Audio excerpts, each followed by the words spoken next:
ഒരു വീഡിയോ കണ്ടോ? ഞാൻ ഒരു എക്സ്പോർട്ടിംഗ് കമ്പനീൻ്റെ പരസ്യത്തിനു വേണ്ടി ഉണ്ടാക്കിയെടുത്ത ഒരു മോഡൽ വീഡിയോ ആണ്. ഇത്തരത്തിലുള്ള മോഡൽ വീഡിയോ ഉണ്ടാക്കാൻ വേണ്ടിയിട്ട് ഞാൻ യൂസ് ചെയ്ത ടൂൾ എന്ന് പറഞ്ഞത് നാനോ ബനാനാണ്.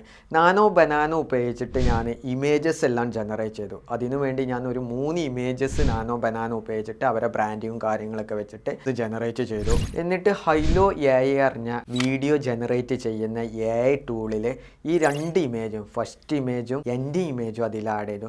എന്നിട്ട് അത് ബേസിൽ ഈ ഹൈലോ AIയിൽ പ്രോംപ്റ്റ് സെറ്റ് ചെയ്തു. അങ്ങനെയാണ് എനിക്ക് ഈ വീഡിയോ ജനറേറ്റ് ആയി ചെയ്തത്. അപ്പോൾ നാനോ ബനാന ഉപയോഗിച്ചിട്ടും നമ്മൾക്ക് ഈ ഒരു ഹൈലോ AI യൂസ് ചെയ്തിട്ട് നല്ല അടിപൊളിയായിട്ടുള്ള ഇതേപോലെയുള്ള ഇതിപ്പോൾ ഒരു ബേസിക് ചെയ്തതാണ്. നിങ്ങൾക്ക് നല്ല അഡ്വാൻസ്ഡ് ആയിട്ട് പരസ്യങ്ങൾക്ക് വേണ്ടി നിങ്ങൾക്ക് ജനറേറ്റ് ചെയ്യാവുന്നതാണ്. ഇതിൽ ടെക്സ്റ്റ് ആഡ് ചെയ്യാനും അതിൻ്റെ ബേസ് കസ്റ്റമൈസ് ചെയ്യാനൊക്കെ ഹൈലോയിൽ ഓപ്ഷൻ ഉണ്ട്.